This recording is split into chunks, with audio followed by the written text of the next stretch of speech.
नमस्कार, स्वागत है आप सभी का। आप देख रहे हैं हमारा खास कार्यक्रम न्यूज पंच और मैं हूं आपके साथ कृतिका। न्यूज पंच पर खबरें सिर्फ खबर नहीं रह जाती बल्कि पावरफुल इंपैक्ट के साथ आप सभी के सामने रखी जाती है और न्यूज पंच में हर खबर की तह तक जाया जाता है। यहाँ प्रेजेंटेशन का मिलता है एक नया अंदाज, फिर वो खबर चाहे देश से जुड़ी हो या फिर दुनिया से, राजनीति की हो या अर्थव्यवस्था की या फिर आम आदमी से जुड़ी हुई, और खबर से जुड़े हुए हर एक पहलू को पहुंचाने के साथ साथ ग्राउंड पर मौजूद अपने रिपोर्टर्स से जानते हैं खबर से जुड़ा हुआ एक एक अपडेट। तो चलिए शुरुआत करते हैं न्यूज पंच की प्रमुख खबरों के साथ और सबसे पहले नजर डालते हैं टॉप लाइंस पर। और टॉप लाइंस में सबसे पहली और प्रमुख खबर अतीक अहमद के बेटे को लेकर। जी हां, माफिया अतीक का बेटा जो कि इस समय हादसे का शिकार हो चुका है और हादसे के शिकार में उसकी मौत हो चुकी है। आखिर वो कहां जा रहा था और उसके साथ गाड़ी में उस दौरान कौन कौन मौजूद था, बताएंगे इस खबर के बारे में। लेकिन इसके साथ ही जो दूसरी प्रमुख खबर वो भी उत्तर प्रदेश से ही है, जहां समाजवादी पार्टी ने ब्राह्मण कार्ड खेला है और भारतीय जनता पार्टी ने इसका पर्दाफाश किया। आखिर क्या ये ब्राह्मण कार्ड खेला गया, बताएंगे इस खबर के बारे में भी। लेकिन इसके साथ ही जो तीसरी प्रमुख खबर वो है पश्चिम बंगाल से, जहां मंदिर मस्जिदों में अब नो लाउड स्पीकर और कई सारे मंदिर और मस्जिदों से लाउड स्पीकर को हटाया गया। आखिर क्या है इसके पीछे की बड़ी वजह, वो भी बताएंगे आपको विस्तार से। लेकिन सबसे पहले बुलेटिन की शुरुआत सबसे पहली और बड़ी खबर के साथ। सबसे पहली और बड़ी खबर, जहां झांसी कानपुर हाईवे पर यह सड़क हादसा हुआ, ये सबसे बड़ी खबर आप तक पहुंचा रहे हैं। अतीक अहमद का बेटा अबान अहमद जिसकी मौत हो गई। हादसे में 21 वर्षीय अबान अहमद की मौत हुई। दरअसल ये लोग झांसी जा रहे थे अपने भाई से मिलने के लिए, जो कि इस समय जेल में बंद है। प्रयागराज से झांसी की ओर सफर किया जा रहा था और अबान का दोस्त भी हादसे का शिकार हो गया है। तो इस दौरान गाड़ी में 5 लोग मौजूद थे और कुछ ये तस्वीरें भी इस समय आपको दिखा रहे। तेज रफ्तार में क्रेटा कार थी और इस दौरान यह हादसे का शिकार हुई। अनियंत्रित होकर डिवाइडर से ये कार टकरा गई और कार जो है वो बुरी तरह से क्षतिग्रस्त हुई है। झांसी जेल में बंद भाई से मिलने के लिए सभी लोग जा रहे थे और इसी दौरान ये गाड़ी हादसे का शिकार हो गई, जिसमें अतीक अहमद का जो बेटा है अबान अहमद, उसकी मौत हो गई। साथ ही उसके दोस्त सोनू की भी मौत हो गई है। और इस दौरान आपको बता दें कि अतीक अहमद के बेटे के साथ में उसके दोस्त मौजूद थे। कौन कौन गाड़ी में उस दौरान मौजूद था आपको बताते हैं। आपको बता दें कि इस गाड़ी में अबान अहमद यानी कि अतीक अहमद का बेटा, उसका दोस्त सोनू, असलम, मोहम्मद जैद और उमर अहमद, ये 5 लोग इस समय गाड़ी में सवार थे। और इस दौरान इस हादसे में 2 लोगों की मौत हो गई है और हालांकि 3 लोगों की अगर हम बात करें तो वो उनका अभी एडमिट कराया गया है और अस्पताल में उनका इलाज जारी है। घायल हैं अभी ये तीनों। तो अबान अहमद और साथ ही सोनू की मौत हो गई है। तो ये बड़ी खबर आप तक पहुंचा रहे हैं और आप देख सकते हैं कि गाड़ी की तस्वीरें और इस क्रेटा गाड़ी को देख करके आप अंदाजा लगा सकते हैं कि ये जो हादसा हुआ है वो कितना भयावह हादसा था और कितना भयानक था, क्योंकि गाड़ी जो है वो पूरी तरह से क्षतिग्रस्त हो चुकी है। इस गाड़ी में उस वक्त 5 लोग सवार थे। अतीक अहमद का बेटा अबान अहमद और अबान का दोस्त सोनू, असलम, मोहम्मद जैद, ये सभी लोग इस दौरान गाड़ी में सवार थे। इस हादसे में 2 लोगों की मौत हुई, अतीक अहमद के बेटे की और साथ ही सोनू की। तो 2 लोगों की मौत हुई और 3 लोग अभी इस समय घायल हैं, जिन्हें अस्पताल में भर्ती कराया गया, जहां पर उनका इलाज चल रहा है। लेकिन गाड़ी की अवस्था को देख करके आप अंदाजा लगा सकते हैं कि यह हादसा कितना भयावह था, क्योंकि बताया जा रहा है कि तेज रफ्तार में ये क्रेटा कार थी और तेज रफ्तार में ही ये गाड़ी अनियंत्रित होती है, डिवाइडर से टकरा जाती है, जिसके बाद ये हादसा होता है। तो ये तस्वीरों को देख करके आप अंदाजा लगा सकते हैं। हालांकि झांसी का जो हाईवे है वहां का ये पूरा हादसा सामने आया है। सभी लोग प्रयागराज से झांसी की ओर जा रहे थे, अपने भाई से मिलने के लिए लोग जा रहे थे, जो कि जेल में बंद है 2025 से, और उससे मुलाकात करने के लिए, अली से मुलाकात करने के लिए सभी लोग झांसी जा रहे थे और इसी दौरान उनकी गाड़ी हादसे का शिकार हो जाती है। हालांकि अभी अगर हम देखें तो इस हादसे में 2 लोगों की मौत हो चुकी है और 3 लोगों की अभी इलाज जारी है अस्पताल के अंदर, वो तीनों एडमिट है। पुलिस ने मौके पर पहुंचते ही हालांकि कई सारे जो साक्ष्य हैं वो भी जुटाने की कोशिश इस समय पुलिस करती हुई नजर आ रही है, जैसा कि तस्वीरों के माध्यम से भी आप देख सकते हैं। तो गाड़ी में उस दौरान जब ये हादसा हुआ तब अबान अहमद मौजूद था जिसकी मौत हो चुकी है, सोनू मौजूद था, उस सोनू की भी मौत हो गई है।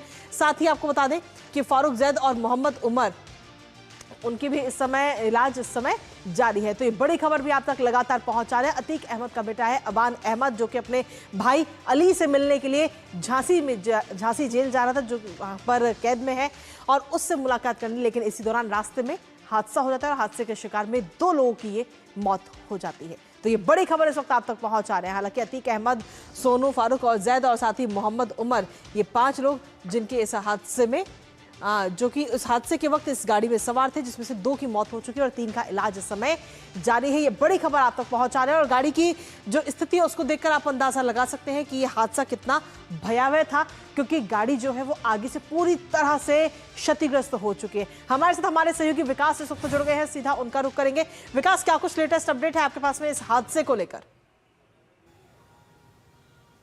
देखिए, जो इस हादसे की लेटेस्ट अपडेट है कि जो इस गाड़ी में 5 लोग सवार थे, जिनमें से 2 लोगों की मौत हुई है और जो 3 अभी घायल हैं, उनका इलाज अस्पताल में चल रहा है। और माना ये जा रहा है कि अभी वह खतरे से बाहर है, क्योंकि इलाज अभी उनका चल रहा है। लेकिन सबसे बड़ी बात है कि अतीक अहमद का बेटा इसमें इस मार्ग दुर्घटना में जिसकी मौत हुई है, और जो उनके साथ सवार था, उसने बताया है कि यह हादसा तब हुआ है जबकि गाड़ी तेज रफ्तार में थी और सामने से कोई जानवर निकला और उसको बचाने के चक्कर में, चूंकि बारिश का मौसम है, सड़क गीली थी, तो गाड़ी अनियंत्रित हो गई और डिवाइडर से टकरा गई। और डिवाइडर से टकराने के कारण यह भीषण हादसा हुआ है। और उस कार के आगे की तरफ की अगर बात करें तो पूरे परखच्चे उड़ गए हैं। ये लोग प्रयागराज से झांसी जा रहे थे। झांसी में अतीक अहमद के दूसरे बेटे अली जेल में बंद हैं। अपने भाई से मिलने के लिए ये झांसी जा रहे थे और ये दर्दनाक हादसा हुआ है। और इनके लिए इस मार्ग दुर्घटना में जो भीषण हादसा हुआ है, गाड़ी की रफ्तार काफी ज्यादा थी, ये स्पष्ट बात है। और ये स्वयं उमर ने बताया है कि गाड़ी अनियंत्रित होकर डिवाइडर से टकराई है और इस टकराने के कारण ही भीषण हादसे में अबान की मौत हुई है। अबान के साथ एक उसका साथी है सोनू, जिसकी मौत की बात कही जा रही है। बाकी बचे 3 लोगों का इलाज जारी है, उनके लिए उनको समुचित इलाज उपलब्ध कराया जा रहा है। जी विकास, आपसे जानना चाहेंगे कि जो 3 लोग हैं जिनका इलाज जारी है, जैसा आपने बताया, उनकी क्या अभी स्थिति है अस्पताल के अंदर? फिलहाल तो उनका इलाज जारी है, लेकिन एक उनमें से जो उमर है, उमर ने एक बाइट भी उसकी है मीडिया पे, जो उसने बताया है हादसे का कारण। जब उससे पूछा गया कि हादसा कब हुआ, आप कहां जा रहे थे, तो उन्होंने बताया हम प्रयागराज से झांसी जा रहे थे और झांसी में जो अतीक के दूसरे बेटे अली जेल में बंद हैं, उनसे मिलने के लिए जा रहे थे। और अतीक का जो सबसे छोटा बेटा है अमान, वह इस गाड़ी में था। और वो जब ये गाड़ी अनियंत्रित होकर डिवाइडर से टकराई है तो गाड़ी बुरी तरीके से क्षतिग्रस्त हो गई है। इस कारण से सभी लोग घायल हुए हैं, लेकिन ज्यादा हादसा अबान और सोनू घायल हुए, जिसमें इस मार्ग दुर्घटना में अबान की मौत हो जाती है, अबान के साथ सोनू की मौत हो जाती है। बाकी जो वहां पर सुरक्षा दल था, जो अस्पताल की टीम थी, वो उनको एम्बुलेंस के द्वारा पहुंचाया गया अस्पताल, और अस्पताल में बाकी 3 लोगों का इलाज हो रहा है। इससे पहले ये झांसी से मिलने के लिए इस बात की पुष्टि की है उसके दोस्त ने ही कि अबान अपने भाई से मिलने अली से झांसी जा रहे थे। बहुत बहुत शुक्रिया आपका तमाम जानकारी और अपडेट्स हमारे साथ साझा करने के लिए, इस महत्वपूर्ण खबर से जुड़े हुए। तो हमारे विकास, हमारे सहयोगी लगातार अपडेट हम तक पहुंचाते रहेंगे, लेकिन इसी बीच रुकेंगे एक छोटे से ब्रेक के लिए। आप बने रहिए हमारे साथ।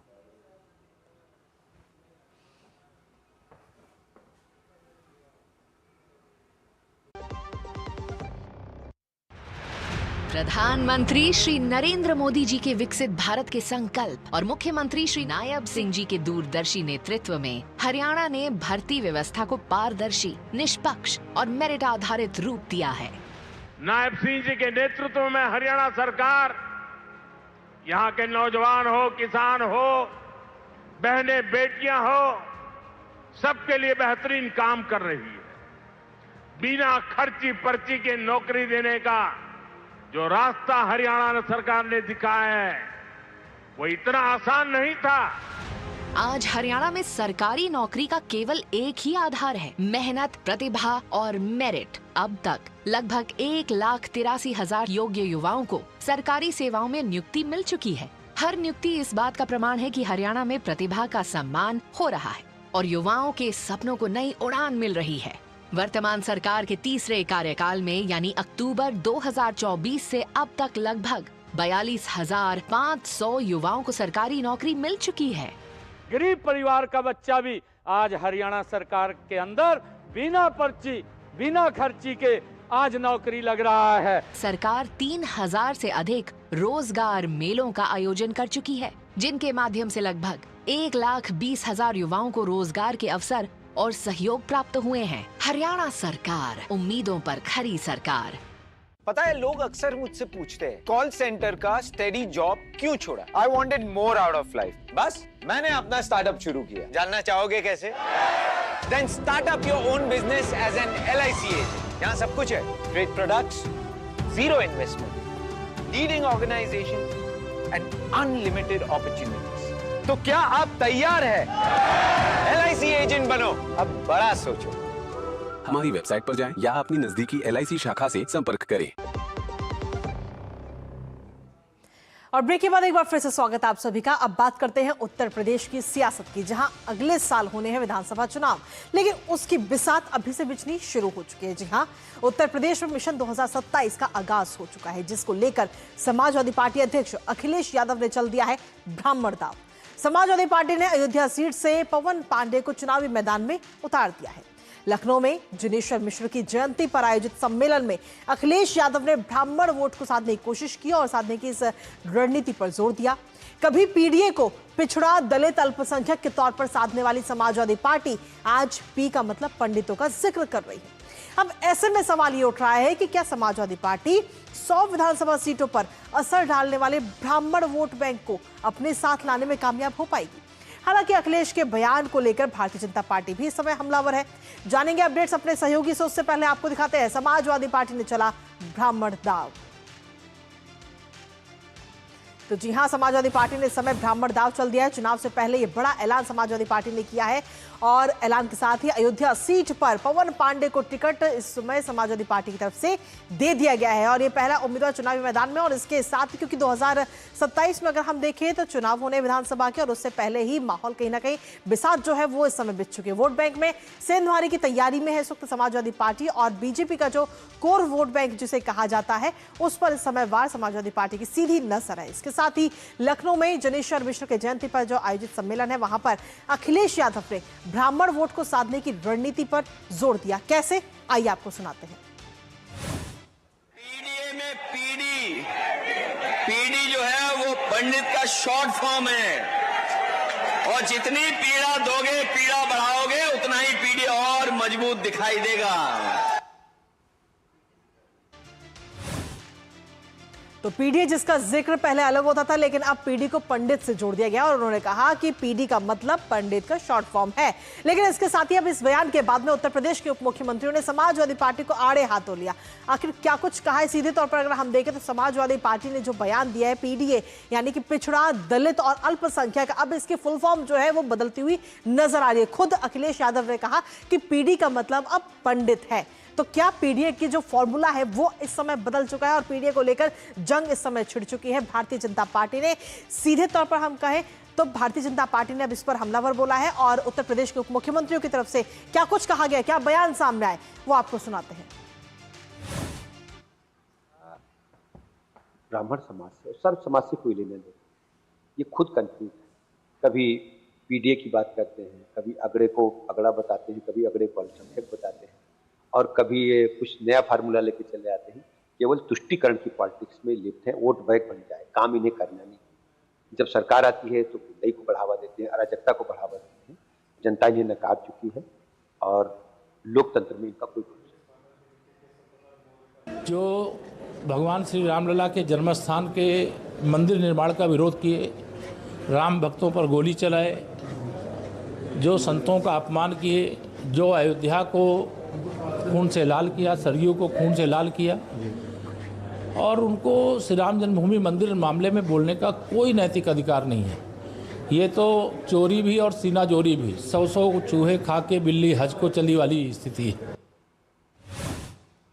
तो ब्रजेश पाठक और केशव प्रसाद मौर्य को आपने सुना, लेकिन अगर उत्तर प्रदेश की सियासत की अगर हम बात करें, ब्राह्मण कार्ड की अगर हम बात करें, तो कितनी ताकत है ब्राह्मणों की उत्तर प्रदेश के अंदर, कहां पर वो स्टैंड करते हैं, एक नजर उस पर भी डाल लेते हैं। क्योंकि 14% वोट बैंक की ताकत है ब्राह्मण के पास में आज, और उत्तर प्रदेश के अंदर 100 सीट ऐसी हैं जहां पर ब्राह्मण वोट का सबसे ज्यादा दबदबा है। और ऐसे में कहीं ना कहीं राजनीतिक समीकरण की अगर हम बात करें तो वो बदलते हुए नजर आ सकते हैं, क्योंकि अभी तक उत्तर प्रदेश के अंदर 6 मुख्यमंत्री ब्राह्मण रह चुके हैं। इससे पहले तो 14% वोट की ताकत है ब्राह्मणों के पास में, और इसीलिए कहीं ना कहीं समाजवादी पार्टी इस समय चुनावों से पहले ही ब्राह्मणों को साधने की कोशिश में लगी हुई है। हालांकि सवाल ऐसे में ये उठता है कि क्या ब्राह्मण का जो वोट बैंक है उसमें सेंधमारी कर पाएगी समाजवादी पार्टी। हालांकि इसको लेकर जो उत्तर प्रदेश के जो उप मुख्यमंत्री उनकी तरफ से अलग अलग बयान भी दिए गए हैं। उत्तर प्रदेश की सियासत की अगर हम बात करें तो जो अभी तक के मुख्यमंत्रियों की सूची में अगर हम देखें तो 6 मुख्यमंत्री ब्राह्मण रह चुके हैं।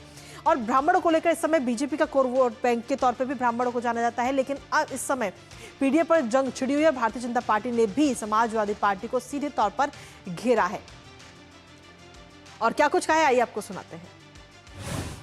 समाजवादी पार्टी को अब ये जो है ये अवसरवादी पार्टी, पीडीए का जो इनका फार्मूला है हमेशा अवसर देख के ये फार्मूला बदलता रहता है। कभी पी से वो पिछड़े की बात करते हैं, कभी पी से उनका डेफिनेशन बदल जाता है। तो ये अवसरवादी पार्टी, इसने हमेशा समाज के लिए नकारात्मक भाव के साथ काम किया है। जब आप जैसे पत्रकारों की जात पूछी जाती थी, मिश्रा हो मैं समझ रहा हूँ क्या हो, तिवारी हो समझ रहा हूँ क्या हो, जब मनुवादी कहा गया पूरी पार्टी द्वारा ब्राह्मण को, तो उन पे कार्रवाई क्यों नहीं की अखिलेश यादव जी? ब्राह्मणों के लिए अभी कथावाचक वाले मामले में क्या हुआ, अपने घर पर हवन कराते हैं ब्राह्मण से और उनसे बोलते हैं कि बाहर आके बताना यादव हूँ मैं। तो इस तरह के लोगों को ब्राह्मण समाज इस दुनिया को चलाने वाले हैं, और ब्रह्मा के साक्षात अवतार के रूप में धरती पर ब्राह्मण है, इसलिए ब्राह्मणों का जो अपमान किया है वो भूलने वाले लोग नहीं है। तो ब्राह्मण वोट बैंक के अंदर सेंधमारी की कोशिश में समाजवादी पार्टी इस समय लगी हुई है। हमारे साथ हमारे सहयोगी विकास इस वक्त जुड़ गए हैं, सीधा उनका रुख करेंगे ताजा अपडेट के लिए। विकास, ब्राह्मणों को साधने की कोशिश अभी इसे की जा रही है, ये कहा जा सकता है कि उत्तर प्रदेश के अंदर विधानसभा चुनावों की जो बिसात है वो बिछ चुकी है। विकास जी बिल्कुल, अखिलेश यादव नए प्रयोग करने के लिए जाने जाते हैं और लगातार नित्य नए प्रयोग करते हैं। हालांकि उनको सफलता इसमें अभी तक हाथ नहीं लगी है। एक बार फिर से उन्होंने पी का जो मतलब अलग बता दिया है, पी से पंडित बता दिया है, जबकि आमतौर पर वो यही कहते हैं पी से पिछड़ा है। कभी ए का बदल देते हैं कि ए से अल्पसंख्यक हो जाता है, तो कभी ए से अगड़ा हो जाता है। तो ये जो तमाम सारे अलग अलग नाम बताते हैं, ये लेकर जनता में जरूर असमंजस रहता है। लेकिन अखिलेश यादव ने लगातार प्रयोग किए हैं। 2017 में कांग्रेस से हाथ मिलाया, तो 19 में बहुजन समाज पार्टी से हाथ मिलाया, तो 22 में जाकर छोटे छोटे दलों के साथ मिलकर चुनाव लड़ा, लेकिन उनको सफलता नहीं मिली। और इसके बाद अगर एक बार फिर से देखें, क्योंकि 2027 के चुनाव मुहाने पे हैं, तो अलग अलग फार्मूले बता रहे हैं। कभी पी से पिछड़ा बताते हैं, तो पी से पंडित बताते हैं, क्योंकि अब आने वाला समय उनके लिए चुनौतीपूर्ण होगा, क्योंकि इनका गठबंधन किस तरीके से होगा, कांग्रेस में धरातल पे उतरेगा, क्योंकि कांग्रेस भी ज़्यादा से ज़्यादा सीटों की डिमांड कर रही है। ऐसे में जो इनकी पुरानी पहचान है, खासतौर से मुस्लिम और यादव को लेकर, ये सब बातें अगर करते हैं तो कहीं ना कहीं बाकी वोट बैंक पे असर रहेगा। लेकिन सबसे बड़ी बात है उत्तर प्रदेश की सियासत की, कि इनकी सबसे बड़ी रणनीति है कि उत्तर प्रदेश में जातियों में बांट कर चुनाव किया जाए। इनकी तरफ से कभी भी राष्ट्रवाद, धर्म, सनातन, इन सब चीज़ों की बात नहीं होती है। अगर जितने बटेंगे, समाजवादी पार्टी का मानना है, उतना ही इनका फायदा होगा। तो कहीं ना कहीं इनकी ये कोशिश है कि अलग अलग जातियों में बांटकर भ्रम पैदा करें। हालांकि अगर उत्तर प्रदेश के चुनाव की बात करते हैं, वोटिंग रेशियो की बात करते हैं, तो ज़्यादातर ब्राह्मण भारतीय जनता पार्टी को वोट करता आया है, और धर्म, सनातन और राष्ट्रवाद के मुद्दे पर बेहद ही संवेदनशील रहता है। और जिस तरीके से उत्तर प्रदेश में जो घटनाएं हुई थी पहले की सरकारों में, उसमें यहाँ की जनता, यहाँ का ब्राह्मण, यहाँ के सभी वर्ग की अगर बात करें, उसने उन चीज को देखा था, और तभी उत्तर प्रदेश में एक बड़ा बदलाव आया था। तो बात उत्तर प्रदेश की अगर राजनीति के विकास की होनी चाहिए, तो समाज के सभी वर्गों को एक साथ लेकर चलने की बात होनी चाहिए। लेकिन राजनीति है तो जातियों में बांटेंगे, अपना काम, अपना निशाना साधेंगे। जी बिल्कुल, लेकिन इसके साथ ही अगर हम देखें तो अगर ब्राह्मणों की जो वोट बैंक की अगर जब हम बात कर रहे हैं, तो अगर सेंधमारी होती है तो कितना फायदा समाजवादी पार्टी को मिल सकता है, क्योंकि सीधे तौर पर 100 सीटें ऐसी हैं उत्तर प्रदेश के अंदर जिन पर ब्राह्मणों का कहीं ना कहीं अच्छा खासा दबदबा माना जाता है राजनीतिक समीकरणों के हिसाब से। विकास बिल्कुल, राजनीतिक समीकरणों से ब्राह्मण काफ़ी अहम होते हैं और लगभग हर सत्ता में उनकी महत्वपूर्ण भूमिका होती है, चाहे वो जिस दल की सरकार हो। हमने देखा था कि इसी फार्मूले के तहत बहुजन समाज पार्टी ने भी 2007 में सरकार बनाई थी, जब दलित और ब्राह्मण को मिलाकर उनका कॉम्बिनेशन हुआ था। तो और ऐसे में जब 2012 से 17 तक समाजवादी पार्टी की सरकार रही, ऐसे में सभी वर्ग ऊब गए थे उस समय और उन्होंने भारतीय जनता पार्टी को एक विकल्प के रूप में चुना था और एक बड़ा बहुमत दिया था। वही 2022 में भी पुनरावृत्ति होती है, लेकिन अखिलेश यादव को लगता है कि क्या वो उनके वोट में थोड़ी बहुत सेंधमारी कर सकेंगे, इसलिए वो ये फार्मूला लेकर आए हैं। हालांकि इस फार्मूले पर जमीन पर कितना उतरेगा ये देखने को होगा, क्योंकि कई बार हमने देखा है इनकी पार्टी की तरफ से सनातन के खिलाफ अपमानजनक टिप्पणियां आती हैं, रामचरितमानस की प्रतियां जलाई जाती हैं, तब उधर से आवाज नहीं उठाई जाती है। चलिए, बहुत बहुत शुक्रिया विकास, तमाम जानकारी और अपडेट्स हमारे साथ साझा करने के लिए, इस महत्वपूर्ण खबर से जुड़ी हुई। और इसी के साथ चलिए अब रुक करते हैं अगली महत्वपूर्ण खबर का। पश्चिम बंगाल की कई मस्जिदों में ऐसा फैसला लिया गया जिसकी चर्चा अब दूर दूर तक हो रही है। जी हाँ, पश्चिम बंगाल में ध्वनि प्रदूषण के खिलाफ पुलिस ने बड़े स्तर पर अभियान चलाया और महज 2 दिनों के अंदर करीब 1500 धार्मिक स्थलों से लाउडस्पीकर को हटा दिया गया, जिसको लेकर पुलिस का कहना है कि इन धार्मिक स्थलों पर तय ध्वनि सीमा का उल्लंघन किया जा रहा था, जिसके चलते ये कार्रवाई की गई। दरअसल आपको बता दें कि ये कदम पश्चिम बंगाल ध्वनि प्रदूषण नियम 2000 के तहत उठाया गया। हालांकि कुछ लोगों ने खुद ही लाउडस्पीकर को हटा दिया। अब आखिर क्या है पश्चिम बंगाल में लाउडस्पीकर में के नए नियम जो है वो आपको बताएंगे, साथ ही करेंगे चर्चा अपने सहयोगी से। उससे पहले आपको दिखाते हैं बंगाल में साउंड पर एक्शन। तो जी हां, पश्चिम बंगाल के अंदर साउंड पर ये बड़ा एक्शन लिया गया, जहां धार्मिक स्थलों में नो लाउडस्पीकर, कई जगह से लाउडस्पीकर को हटाया गया, जिसमें अगर हम देखें तो 1500 से ज्यादा ऐसी जगह जहां धार्मिक स्थल जहां से लाउडस्पीकर को हटाए गए, जिसमें 1200 से ज्यादा मस्जिदें हैं, 199 मंदिर हैं जहां से लाउडस्पीकर को हटाया गया। और इस दौरान इस बीच में कई सारी मस्जिद और मंदिर ऐसे भी हैं जहां पर लोगों ने खुद ही लाउडस्पीकर को हटाया है। सभी धार्मिक स्थलों पर समान रूप से ये बड़ी कार्रवाई की गई है और ये कहा गया कि किसी को भी नियम तोड़ने की अनुमति नहीं है, फिर चाहे वो मस्जिद हो या फिर मंदिर हो। इसके साथ ही ध्वनि प्रदूषण नियमों के उल्लंघन पर यह बड़ी कार्रवाई की गई। पूरा अभियान चलाया गया 2 दिनों का और 1500 से ज्यादा जगहों से ये लाउडस्पीकर हटाए गए। कई स्थानों पर तय सीमा से ज्यादा आवाज पाई गई थी और धार्मिक गतिविधियों में हस्तक्षेप का उद्देश्य नहीं है। हालांकि नागरिकों को ध्वनि प्रदूषण से इससे कहीं ना कहीं राहत मिलती हुई नजर आएगी। लेकिन इसके साथ ही लाउडस्पीकर में आखिर पश्चिम बंगाल में लाउडस्पीकर लगाने के नियम क्या कुछ हैं वो भी आपको बता देते हैं, क्योंकि लाउडस्पीकर के लिए सबसे मेन और सबसे बड़ी बात कि आपको अनुमति लेनी कंपलसरी है, अनुमति लेनी जरूरी है। आपको पुलिस से इजाजत होगी तभी आप लाउडस्पीकर लगा पाएंगे। इसके साथ ही जो साउंड लिमिट है उसका आपको इस्तेमाल करना होगा। सुबह 6 बजे से लेकर रात 10 बजे तक ही आप लाउडस्पीकर का इस्तेमाल कर सकते हैं और उसमें भी जो सीमा है, ध्वनि की सीमा 50 से 75 डेसिबल तक ही ध्वनि की सीमा है और वो तय की गई है और आपकी जो ध्वनि है लाउडस्पीकर की वो उतनी ही होनी चाहिए। लेकिन इन सब चीजों के बीच जहां एक तरफ पुलिस की तरफ से अभियान चला, वहीं दूसरी तरफ मस्जिदों की एक सराहनीय पहल भी नजर आई। और मस्जिदों की जब हम बात कर रहे हैं तो खुद ही लाउडस्पीकर वहां पर लोगों ने हटाए हैं और प्रबंधन समितियों की तरफ से ये बड़ा फैसला लिया गया। तेज शोर से परेशानी ना हो आम लोगों को और लोगों की सुविधा को खासतौर पर ध्यान में रखा गया। धार्मिक संस्थाओं की ये स्वैच्छिक पहल नजर आई है और लाउडस्पीकर पर लेकिन राजनीति भी लगातार जारी है, सियासत जारी है। अब लाउडस्पीकर पर सियासी टकराव क्या कुछ है, आइए वो भी आपको सुनाते हैं। আমি জানি না কে করাচ্ছে কেন করছে, সরকারের নির্দেশিকা সেটা সবাইকে মানতে হবে। যদি কেউ জোর করে খোলায় সেটা কথা বলা উচিত ঠিক নয়, আর সব জায়গায় মাইক লাগানোর অনুমতিও নাই। अगर उतारना है तो रिटर्न पूरे कोई आपका ऑर्डर देना होगा। दूसरा बात आए तो पुलिस आके उतार दो। हम आदमी को ऐसा ही बोला, अब टैसल में लड़ाई में मत जाओ। अगर मस्जिद में कोई डेसिबल को ब्रेक करेगा तो उसके लिए तो एनवायरनमेंट प्रोटेक्शन एक्ट 1986 है। और इसी पर ताजा अपडेट ले लेते हैं। हमारे साथ में हमारे सहयोगी सौरभ दत्ता इस वक्त जुड़ गए हैं, सीधा उनका रुख करेंगे। सौरभ, एक तरफ ये अभियान चला और अभियान के जरिए अगर हम देखें तो कई सारे लोग ऐसे जिन्होंने खुद ही लाउडस्पीकर को अपने आप ही हटाया है, तो लोग तो इसको सपोर्ट कर रहे हैं, लेकिन वहीं सियासी बयानबाजी भी इसको लेकर अब शुरू हो चुकी है। कृतिका, देखिए यह कोई नया कानून नहीं है, कानून था लेकिन इसको लागू नहीं किया जा रहा था और इसी के चलते जो नई सरकार आई है जो कानून है वो सारे कानून को, क्योंकि यहाँ पर मुख्यमंत्री शुभेंदु अधिकारी का कहना है कि बंगाल में अब कानून का शासन जारी होगा।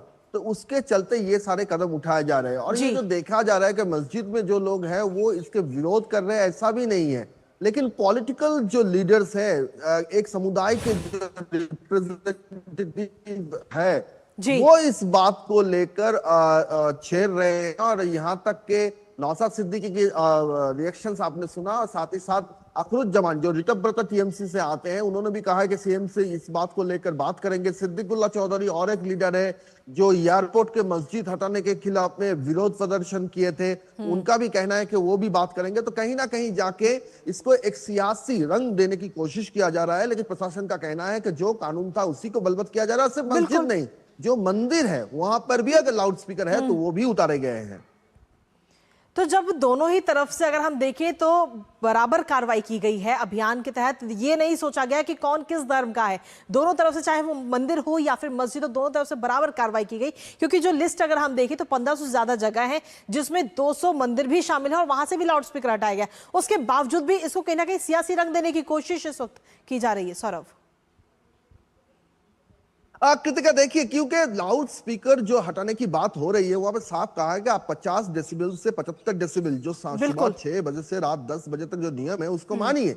लेकिन अगर 50-75 में आप रहते हैं तो कोई असुविधा होने की बात नहीं है, लेकिन 50-75 के आगे जाना चाहते हैं तो उनको तो सियासी रंग अपनाना पड़ रहा है। चलिए, बहुत बहुत शुक्रिया सौरभ, तमाम जानकारी और अपडेट्स साझा करने के लिए हमारे साथ। तो सीधे तौर पर पश्चिम बंगाल के अंदर ये कार्रवाई की गई है लाउड स्पीकर को लेकर के। और इसी के साथ फिलहाल न्यूज़ मंच में मुझे और हमारी पूरी टीम को दीजिए अनुमति। कल सुबह फिर होगी आपसे मुलाकात, तब तक के लिए नमस्कार।